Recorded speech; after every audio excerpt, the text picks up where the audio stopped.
부활절 이제 지난주에 지내고 한 주 동안 어떻게 지내셨는가 궁금합니다. 우리가 새벽 예배도 쉬고 기도회도 쉬고 성경 공부도 쉬고 하면서 우리가 평안한 그런 한 주가 되었을 줄로 압니다. 저도 지난 한 주가 정말 어떻게 한 주가 다 지났는지 눈 깜빡할 새에 한 주가 지나서 여러분을 또 뵙습니다. 어떤 방송에서 한 가지 퀴즈가 있었습니다. 그리고 또 저도 여러분에게 한 가지 퀴즈를 하나 내고자 합니다. 이 샌프란시스코에서 LA, 로스앤젤레스로 가기에 가장 빠르게 가는 방법이 무엇인지 혹시 아십니까? 비행기도 좋습니다만은 이 비행기 티켓 시간 이전에 나가야 되고 또 짐 검사하고 또 때로는 딜레이가 되고 하면 여기서 차 타고 가는 시간이나 비슷한 시간도 있었습니다. 그러니까 비행기 가는 게 상식적으로 제일 빠르죠. 또 차 타고 가는 방법도 있고 기차 타고 가는 방법도 있고 여러 가지의 방법이 있을 수 있습니다. 그러나 그러한 방법보다 가장 빠른 방법은 뭐냐면 사랑하는 애인과 함께 가는 거예요. 사랑하는 사람과 함께 가면 아무리 먼 길도 눈 깜빡할 새에 재미있게 즐거운 마음으로 갈 수 있기 때문에 가장 빨리 갈 수 있다. 그것은 과학적으로도 증명이 된 상대성 원리에 의해서도 증명이 됩니다.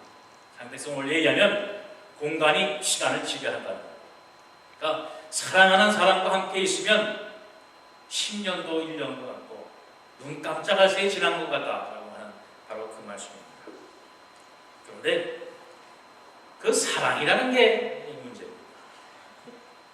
우리 인간이 가지고 있는 사랑이라고 하는 것, 그것이 우리를 때로는 이처럼 기쁘게 하고 오랜 시간이 단 1분 1초 같이 느끼게 하기도 하지만 그 사랑 때문에 우리는 때로는 실패도 하고 아파하기도 한다는 말씀입니다.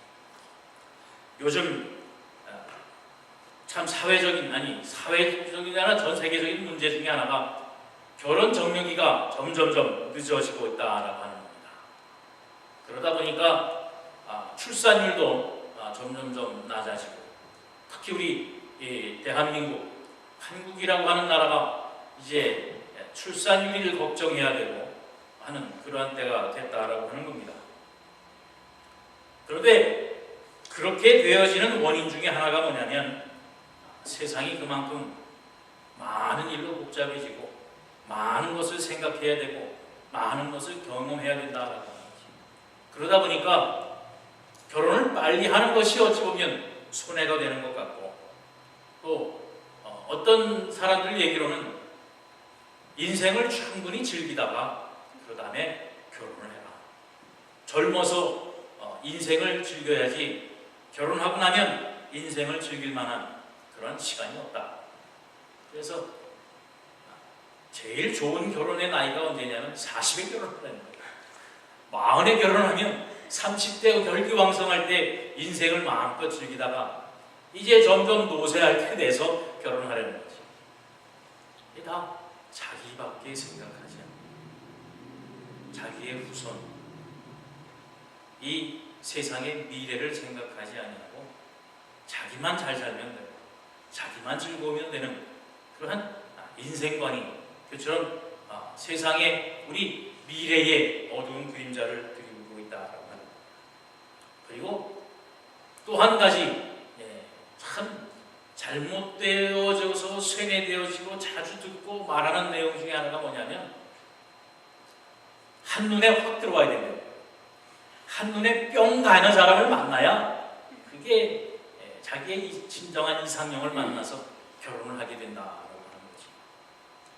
어떤 한 처녀가 직장 생활을 하다가 그 직장 생활에서 한 청년을 만나서 사귀다가 결혼을 약속을 했습니다.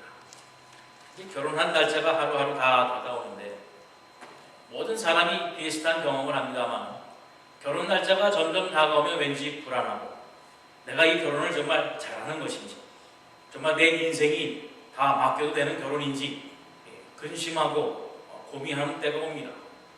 바로 이 처녀도 그러한 고민과 근심이 점점 엄습하게 오게 될 때에 이제 가까운 친구들과 함께 마지막으로 그러면 내가 결혼하면 다시는 개인 시간, 개인적인 여유가 없으니까 이 친구들과 함께 술을 마시러 가야 되겠다 하고 친구들과 함께 술집에 갔어요. 술을 한 잔, 두 잔 마시고 있는데 저쪽 건너편에 어떤 한 청년이 그 어깨 너머로 술 한 잔을 들고 생각하고 고민에 빠져있는 모습을 보게 될 때에 정말 얘기하는 대로 이 처녀의 눈이 뿅 가버리고 마는 거예요. 그 청년의 외로워 보이는 모습, 쓸쓸해 보이는 모습, 그 어깨 너머로 보이는 한 잔 들고 있는 술잔의 모습, 그 모습이 왜 그렇게 멋있게 보이고 그 모습 외에는 다른 것들은 다 검해 보이고 그 사람 모습만 보이는 겁니다. 그래서 이 처녀가 한번 용기를 내봐야 되겠다고 해서 그 청년에게 다가갔습니다. 그리고 말을 시키고 이야기를 하다 보니까 정말 점잖은 사람이고 목소리도 중저음, 아마 제 목소리 같은 모양이에요. 중저음의 목소리로 하게 될 때 그만 이 여자가 여기에 내 진정한 사랑의 사람이 있구나, 내가 이제야 만났다 생각하고 결정을 하고는 그만 약속했던 결혼을 파혼을 하고 이 술집에서 만난 청년, 자기가 한눈에 반한 그 청년과 결혼을 했습니다. 물론 신혼 초에는 좋았지. 그런데 시간이 지나다 보니까 자기가 한눈에 바랐던, 한눈에 사랑에 빠졌던 그 남편이 열등감이 굉장히 많은 사람이었어요. 그러다 보니까 직장을 자주 옮깁니다. 오래 있지 못하고 불만은 많고 직장을 옮길 때마다 이 청년이, 이 남편이 하는 습관이 뭐냐면 혼자 술잔을 들고 외로이 술을 마시는 거였어요. 매번 직장을 옮길 때마다, 그만둘 때마다 술집에 가서 혼자서 술잔을 기울이고 마시는 모습. 이 부인이, 처녀였던 이 부인이 내가 사랑했던 모습이 바로 이거였나, 내가 한눈에 반하고 사랑에 빠졌던 모습이 바로 이거였나, 고민에 빠지기 시작합니다. 혼란이 오기 시작합니다. 자기가 한눈에 반했던 그 모습이 이 남자의 멋있는 그런 성격이나 성품이나 삶의 태도가 아니라 실패한 모습, 좌절한 모습, 그 모습에 내가 반했구나. 이것을 어떻게 하면 좋겠는가 해서 심한 고민에 빠지게 될 때에 이제 상담가를 찾아가게 됩니다. 자기가 왜 그런 남자의 모습에 빠져서 이러한 결혼을 했는가.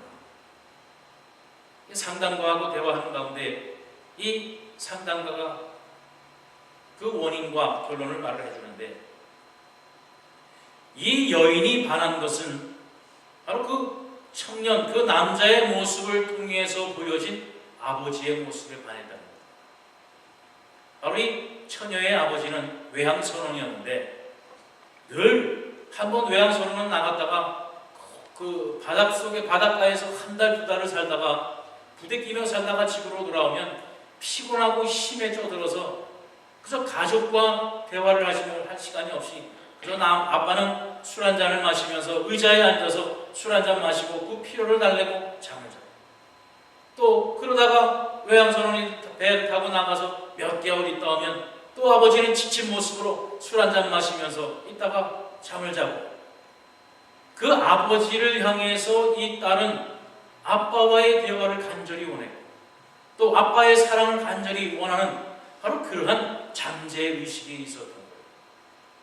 그런데 바로 그러한 아버지의 모습과 결혼한 이 청년의 모습이 비슷한 모습이 보여지게 될 때에 그만 이 여인은 그 모습에서 자기가 갈망하던, 자기가 원하던 아버지의 사랑을 찾고자 그 남자를 통해 사랑을 갈구하게 됩니다. 그러니까 한눈에 진정한 사랑에 빠진 게 아니라 자기가 그동안 원했던 아버지의 사랑을 대신하고자 하는 마음으로 그 남편을, 그 청년을 택했다라고 하는 겁니다.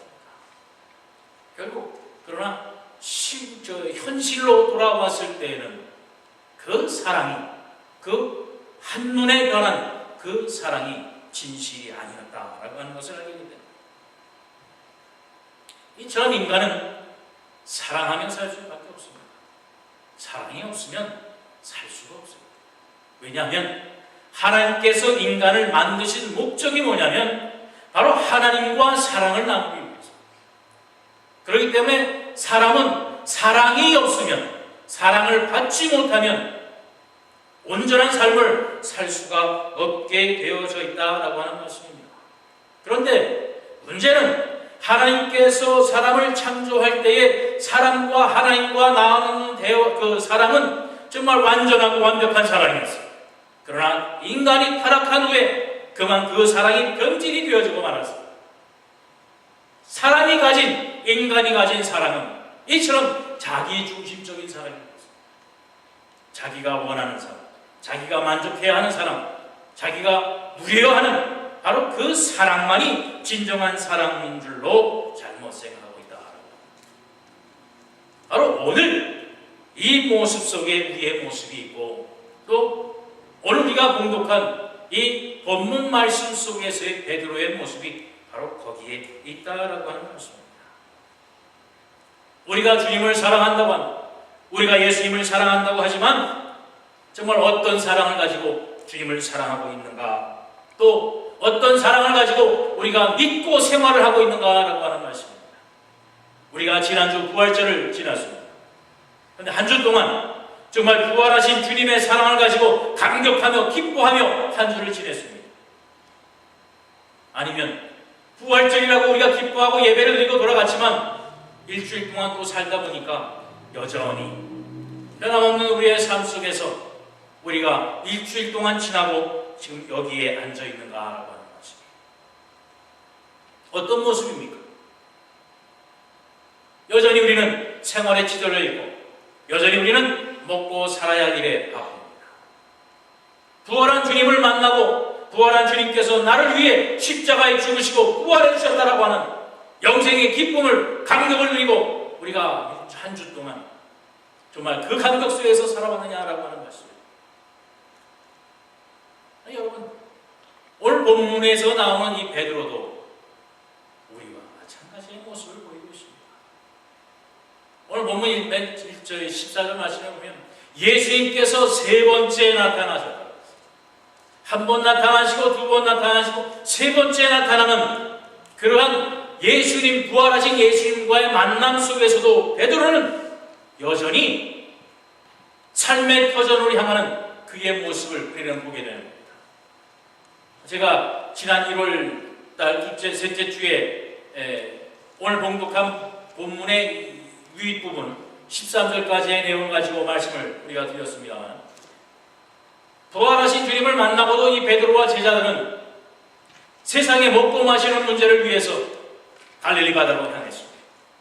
그 주님이 그 제자들을 찾아오셔서 먹을 것을 주시고, 또 아무리 그물질을 해도 잡히지 않은 고기를 우리 주님께서 그물이 터지도록 고기를 잡게 해주셨어요. 그리고 그들을 강가로 불러내시고 그들에게 또한 불에 구운 고기와 떡을 나누어 주시며 그들의 피곤을 풀어주셨던 그 내용을 우리가 기억을 할 줄로 합니다. 바로 이처럼 부활하신 주님을 만났고 보았는데도 이 예수님의 제자들은 예수님에 대한 확신, 그 부활에 감격이 없었다라고 하는 말씀입니다. 예수 그리스도에 대한 사랑이, 그 사랑에 대한 확신이 없었다는 것입니다. 어떻게 사랑하는 사람을 배신할 수가 있습니까? 어떻게 사랑이, 요즘 젊은 사람들 유행하는 말로 어떻게 사랑이 변하니? 어떻게 사랑이 움직이니? 어떻게 사랑이 변할 수 있습니까? 어떻게 사랑이 움직일 수 있습니까? 그러나 대답은 그럴 수 있다는 겁니다.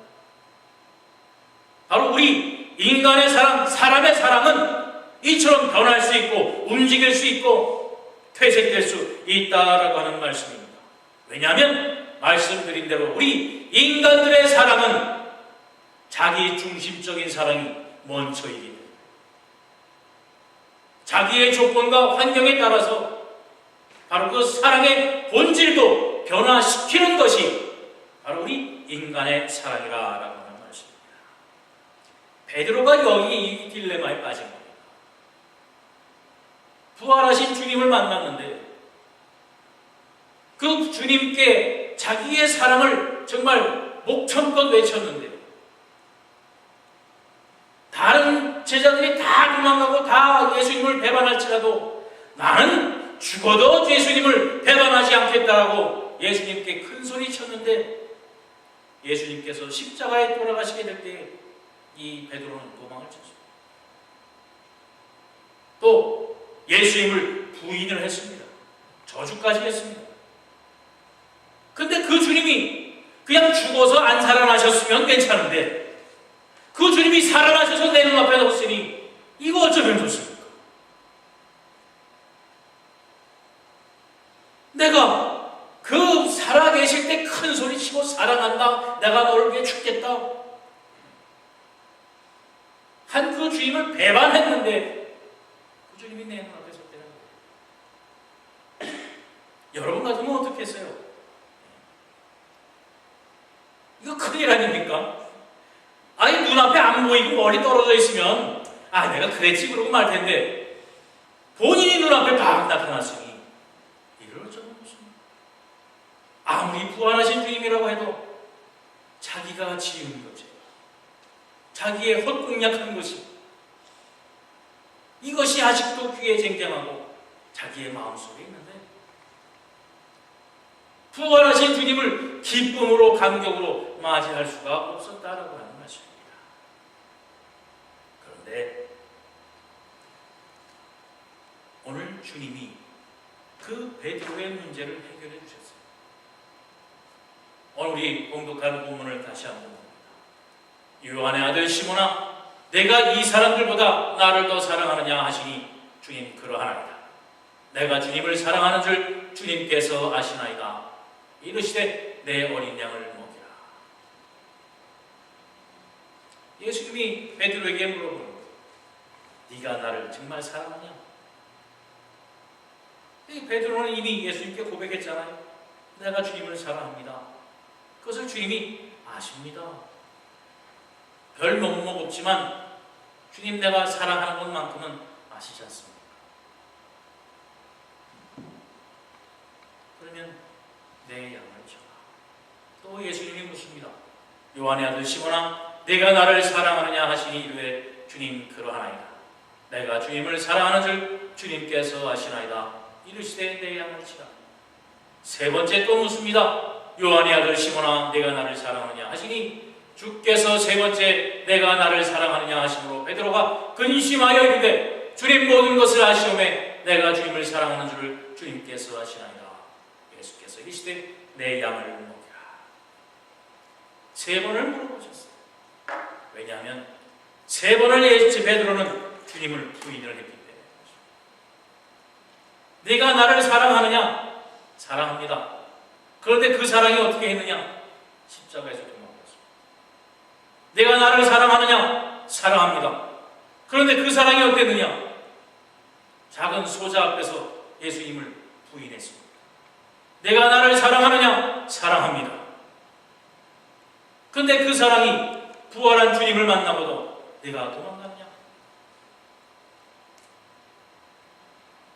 바로 이 말씀은 예수님께서 베드로를 향해서 베드로가 예수님을 얼마나 사랑하는가 그 사랑을 재고 확인하기 위해서 물어보신 것이 아닙니다. 너는 나를 배반하는 사랑을 가졌고 너는 나를 부인하는 사랑을 가졌고 너는 나를 외면하는 사랑을 가졌지만 나는 그래도 너를 믿고 사랑한다. 너는 나를 배신했지만 그래도 나는 너를 사랑한다 라는 사랑입니다. 그 사랑을 베드로에게 확인시켜주는 자죠. 오늘 여러분에게도 주님께서 묻습니다. 내가 나를 사랑하느냐? 예수님께서 여러분에게 묻습니다. 내가 정말 부활하신 주님을 만나고 기뻐하며 감격하며 너의 모든 것을 다 하나님 앞에 바칠 정도로 사랑하느냐? 여러분 어때요? 당연하게 그럴 수 있습니다. 내가 지금 주님 앞에 큰 소리로 외칠 수 있습니까? 솔직한 마음으로는 베드로와 같은 마음 아닙니까? 그래도 자식이 있고, 그래도 내 가정이 있고, 그래도 내 먹고 살 일이 있고, 그래도 아직 내가 해야 할 일이 있는데, 이 모든 것을 다 버릴 만한 마음은 없는데, 주님은 자꾸 이 한 목사는 자꾸 단위에서 청성해라. 제가 이러니 이거 어떡하면 좋나. 여러분, 그래도 주님은 여러분을 사랑하십니다. 그래도 여러분은, 우리 주님께서는 그러한 여러분을 위해서 십자가에 죽으셨고 부활하여 주셨습니다. 그리고 부활하신 주님이 여러분을 찾고 계십니다. 여러분을 예수 그리스도의 사랑 안에 여러분을 초대하고 있다라고 하는 바로 그 말씀입니다.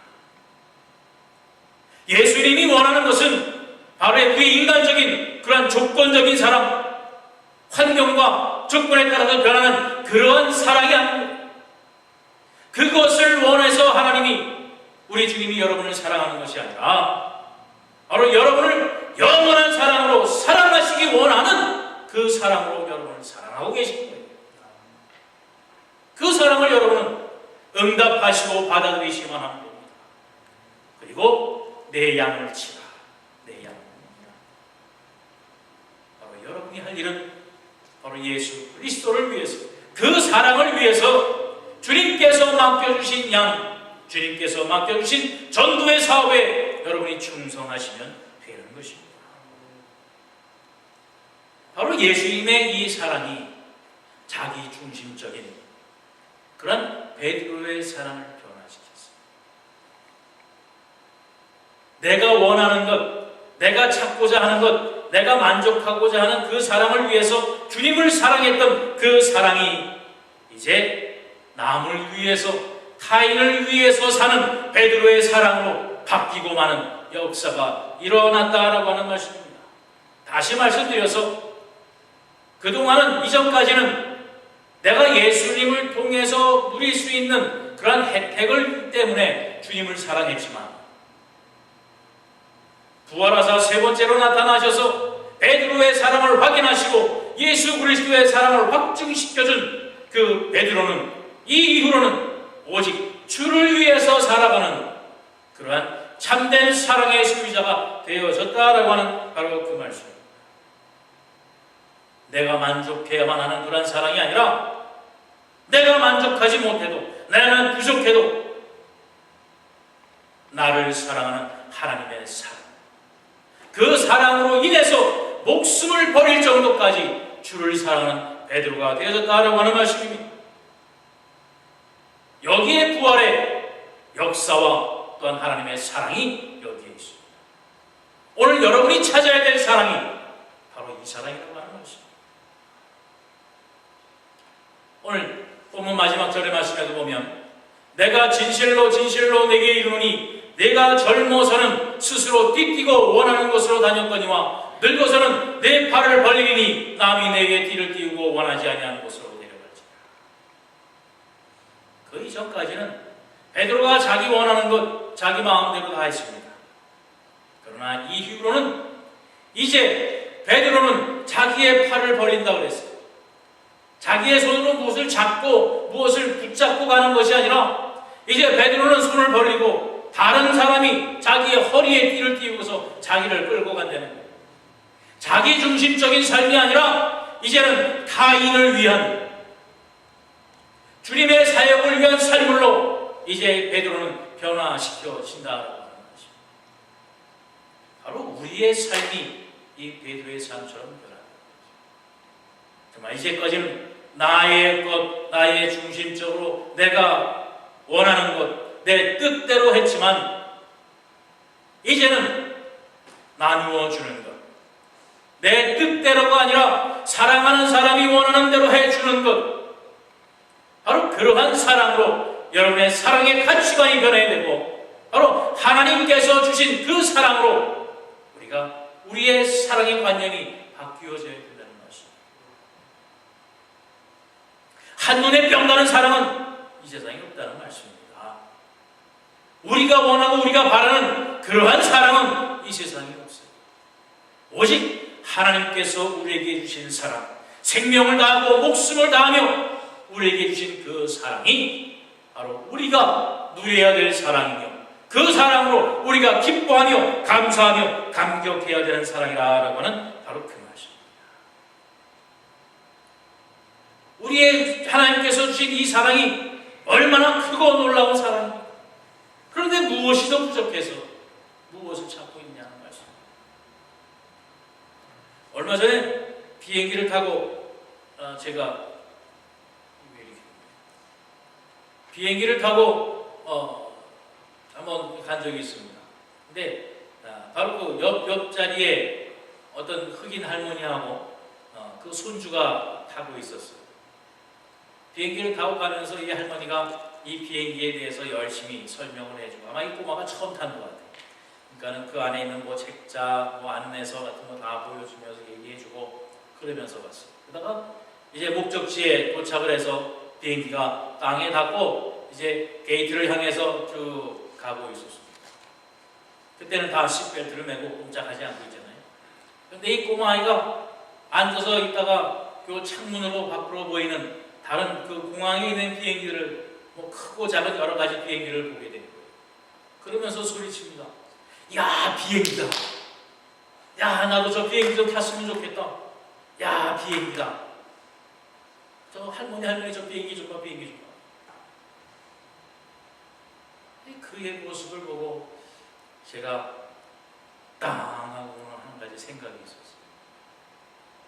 저 아이나 우리나 별로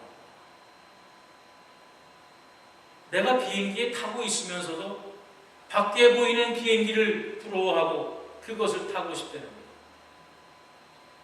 우리가 하나님의 사랑과 은혜 안에 있으면서도, 그 안에 내가 붙들려 있고 그 안에 모든 은혜를 누리면서도 내가 세상의 다른 것을 부러워하고 그것을 갖고 싶어 하지 않냐. 이미 아이는 비행기의 모든 혜택을 다 누렸어요. 공중에 날아서 비행기도 다 타고 비행기에서 주는 음식도 먹었고 만졌고 앉았고 잠도 자고 다 했어요. 그런데도 자기가 타고 있는 비행기의 혜택을 느끼지 못하고 밖에 서 있는 비행기를 보고 부러워하는 모습이 있어요. 여러분, 우리에게 주신 하나님의 사랑이, 예수 그리스도의 사랑이, 십자가에 죽고 부활하신 그 사랑, 더 부족한 게 뭐가 있습니까? 더 모자른 게 뭐가 있습니까? 모든 것을 다 용서하시고 모든 것을 다 품어주시고 모든 것을 다 감싸주시는 주님의 사랑으로 여러분을 부르셨고 여러분에게 그 기쁨을 드렸습니다.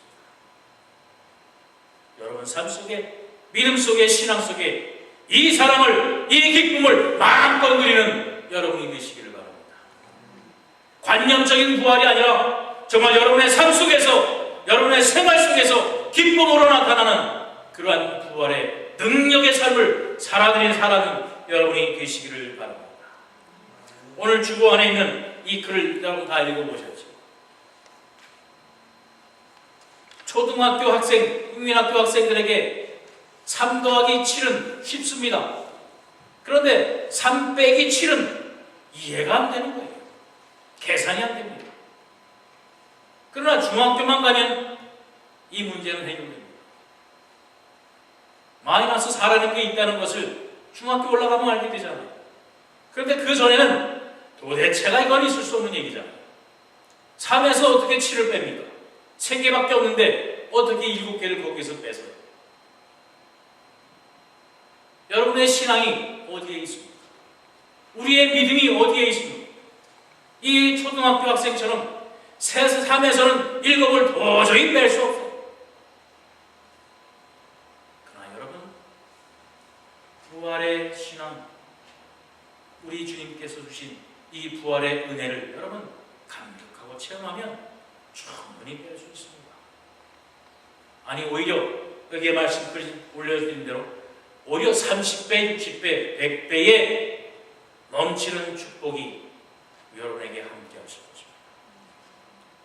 부활의 능력을 체험하고 부활의 능력을 감격하는 우리 한 그리스도의 모든 성도님들이 되기를 주님의 이름으로 축원합니다. 기도하겠습니다. 사랑해 주님 감사합니다. 오늘도 이 한 시간 예배 시간을 통하여 아버지 앞에 나와 기도하며 간구하는 우리의 중심과 우리의 심령 속에 예수 그리스도의 십자가의 은혜와 부활의 능력이 충만히 차고 넘치는 복된 이 한 시간이 되게 하여 주옵소서. 베드로와 같이 정말로 세상을 향하여 우리의 발걸음을 옮겼지만 이제 예수 그리스도의 사랑을 통하여 그의 인생이, 그의 믿음이, 그의 신앙이 바뀌어진 것처럼 오늘 이 한 시간을 통하여 우리 하늘나라의 모든 성도님들의 사랑이, 또한 믿음이, 또한 신앙이 부활의 능력으로 충만히 채워지는 놀라운 역사의 시간이 되게 하여 주옵소서. 그래서 자기중심적인 사랑이 아니라 오직 주만을 바라보는 놀라운 주의 종들이 되어지고 하나님의 놀라우신 사랑과 은혜의 감격 속에 살아가기에 부족함 없는 우리 사랑하는 하늘연전의 모든 성도들이 될 수 있도록 인도하시며 복나리고 주옵소서. 감사드리며 예수 그리스도의 이름 받들어 간절히 기도하옵나이다.